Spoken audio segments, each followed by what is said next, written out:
Video games have been around for so many decades that each generation has for the past maybe 4 generations, each generation has their own set of consoles and video games that they have grown up with, and eventually our technology has gotten even way better with video games, and how each video game that is produced every single year has been improving drastically in graphics and sales as well. Video games have brought in a lot of great benefits and advantages into the world, such as newer technology that is constantly improving by game consoles and video games, and even way more jobs into the economy. But it also gives out a new sense of creativity with all these video games being coming out with. You have the likes of Call of Duty, which a lot of people have been inspired to join, like the army or anything like that involves like combat, and a lot of people are inspired, not necessarily for the fact that it's just a cool video game and a lot of people want to play it, and it's like people want to kill people, but that's not really the point. Is more about what really interests you. But also you also have Minecraft and Roblox, which are a bit more kiddie-ish, but it involves a lot of creativity for younger kids to aspire as someone that is creativity, and you could really see them as big architectures in the future. They're definitely going to build those big cities. I don't know if you guys have done it before, but those big cities involving a lot of building of your favorite restaurants and building a huge city, and it brings out a lot of creativity, especially in creative mode, which a lot of kids have been trying to build a lot of cool stuff, and I think it brings out a new sense of creativity, and a lot of people really want to be that kind of person. Maybe they aspire to be an architecture or somebody that involves into building or anything like that. But there's also plenty of other games as well, such as sport games, that there's a lot of athletes that aspire to be athletes as well and professionally get out there, but they enjoy the game because they're into the game, and love the game, how it's played, and want to get a deeper connection with. And that's the whole point of video games, to really just connect with you on a deeper level just by yourself individually as a player. It also gives out a healthy escape from reality. A lot of us are stressed out and want us to really try and just get away from life, and being on the console for maybe about 5 hours a day or maybe less than that, it really calms down the mind. And a lot of psychologists have brought out a lot of great benefits that video games have really brought to us in a good sense. Those are really the positives. But the first thing that I want to talk about is maybe the bad side and what triggered this video. Obviously, this video was supposed to be for something else, but knowing today's current world and generation, that what is going on right now is the Texas shooting, and something that really pointed out to me, and I was going to make a video on it, was an Inside Edition video of the Uvalde, Texas shooting that I know you guys have all heard about. Now, the Texas shooting video on Inside Edition talked about the different clues that a lot of the shooter was dropping as hints. And the first thing that a lot of, at least what people have pointed out, at least the professionals, that the people that are great in this field, is the fact that video games was the number one reason for why that man has decided to shoot up school. He played a lot of Call of Duty, and obviously, a lot of people do.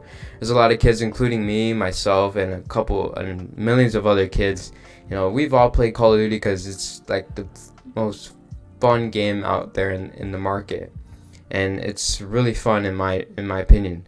But they made Call of Duty a sense of it's a bad thing, and in a sense it could be, for its very graphic material, and obviously there's a lot of blood and real scenes that are pretty intimidating in a sense for some folks, but not for all. And that's why they give out the labels, and even the GameStop employees be telling you all of this too. Now, some of the negatives that I do agree with the bad side of video games is it brings out a lot of unhealthy habits. Like sleep is one of them. You're on it for so many hours that you barely get any sleep. There's also a lot of unhealthy habits where you're doing nothing but that, and you're not driving yourself to do anything else, put that time into work or anything like that if you're on it for 13 hours a day. There's also like binge eating and just bringing out a lot of other enabling a lot of unhealthy habits that aren't that really great. And also it kind of, in a sense, for like these newer video games, more violent ones, it brings out more violent people in a sense, and it, like, not many people really think like this, and that's just my opinion. But yeah, now this point of the negative is, hey, there's people that are enabled by video games, and how realistic it looks like every single year. Now, at least from my opinion on what I think is, number one, a lot of people really don't think like this. A lot of people don't think like, oh man, if there's some serial killers that are, looking at Call of Duty and want to do the real thing, that's crazy. And not a lot of Call of Duty players think like that, because if everyone that plays Call of Duty, then everyone will be a serial killer. But my opinion is, I had a gaming channel, and a lot of these positives that I brought out were a lot of positives that I experienced. I never necessarily don't think about the negatives as much, because it's not at first thought, but I control myself pretty well. But I had a gaming channel, and a lot of it came from me enjoying the game and using this as like something that I really enjoyed, and I did it as a YouTube career kind of. And I never really thought like this, and neither did a lot of people ever. Like, nobody else thinks like this.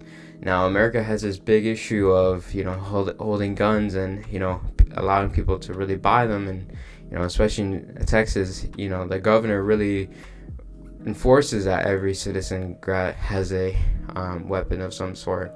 As a matter of fact, if you guys look up on Google, you guys can always see that we are probably the most leading country in like mass shootings, and just a lot of killings, and we're kind of just this big entertainment for other countries, and I've kind of seen it all over the place. So it's kind of sad. Now, the question that I do want to ask for all of you guys, now that this video is ending, is, so are video games the problem, or is America and their gun system the problem? Because honestly, I don't even think that video games are really the issue here. Media is trying to portray that video games are the leading reason as to why we have so many mass shootings. But the age limit to where you can buy a gun is at 18 or maybe 21, and anybody could buy it and keep it for themselves. And as far as this case is, an 18-year-old bought one and immediately started shooting up schools. So let me know on your guys' opinion. Hope you guys did enjoy it, and thank you so much for watching, and I'll see you guys next time. Peace out.